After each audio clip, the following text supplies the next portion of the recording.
Good morning, ladies and gentlemen.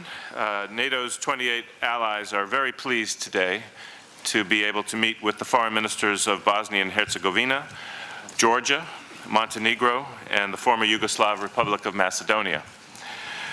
These four countries aspire to NATO membership, and they therefore have a special place among NATO's partners. Today's meeting demonstrates how strongly your four countries are linked to the alliance and how much we want to further strengthen those ties. We share a set of common values, we serve side by side in NATO operations, and we work together on a daily basis to prepare your countries for future membership of our alliance.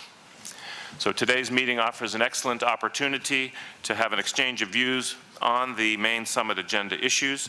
Allies look forward to hearing the perspective of the four aspirant countries on the key challenges facing allies and partners today and the role that our key partners can play. I'd like to now give the floor to Secretary of State Clinton for a few introductory remarks as the host country. Thank you very much, Deputy Secretary General Vershbow, for chairing today's meeting of the North Atlantic Council. I am delighted to be joined by my fellow foreign ministers from the NATO member states and from the nations of Georgia, Macedonia, Montenegro, and Bosnia-Herzegovina. And let me again welcome you to Chicago, which happens also to be my birthplace and one of America's great cities. We're meeting today to reaffirm our commitment to NATO's open door policy. The possibility of NATO membership has proven to be a powerful motivation for countries to implement difficult but necessary reforms, resolve internal differences as well as differences with their neighbors, and contribute to security operations that benefit themselves and all of us. Our open door policy has produced some of our most active and committed allies, and it has helped produce stability and cooperation in Central and Eastern Europe. And more broadly, as NATO has grown, Europe has become more secure and more prosperous. So the United States remains deeply committed to the open door policy. And it is in that spirit that we welcome our aspirant nations here today.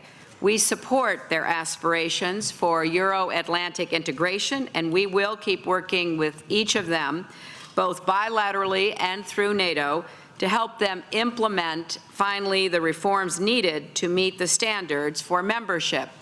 As I said yesterday, I believe this summit should be the last summit that is not an enlargement summit.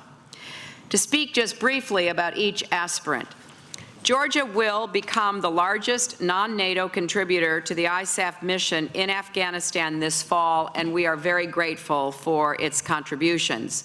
Georgia has made democratic reforms, and the upcoming parliamentary and presidential elections are additional opportunities for Georgia to show the world that it is committed to NATO's democratic values. We stand firm in our support for Georgia's sovereignty and territorial integrity. We welcome Georgia's non-use of force pledge, and we call on Russia to reciprocate with its own pledge. We stand by the Bucharest decision and all subsequent decisions on Georgia. Macedonia has also made contributions to regional and global security, including significant and long-standing contributions to ISAF, and it has fulfilled the key criteria for NATO membership.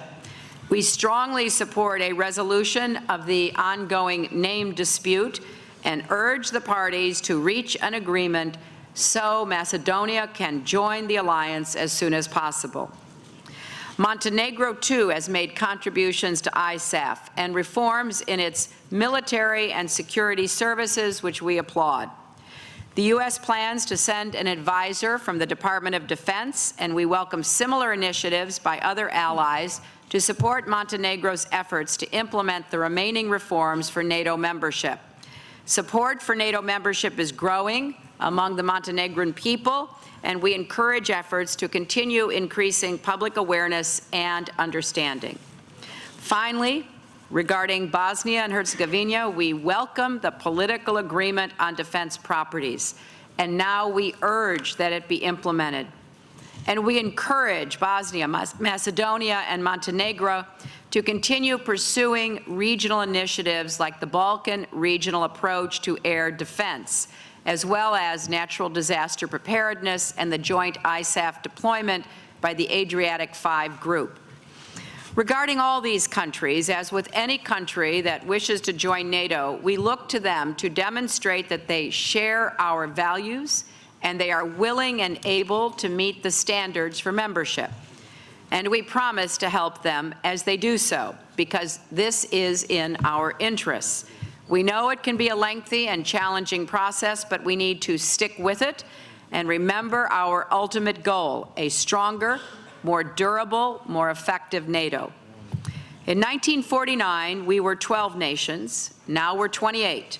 The result is an alliance that has proven over and over it can meet the threats and overcome the challenges of our time. And here in Chicago, let us reaffirm our commitment to enlargement, done right, as a core element of our purpose and our community. Thank you very much. Thank you very much, Madam Secretary. If I could now ask the members of the press to kindly depart so that we can begin our meeting.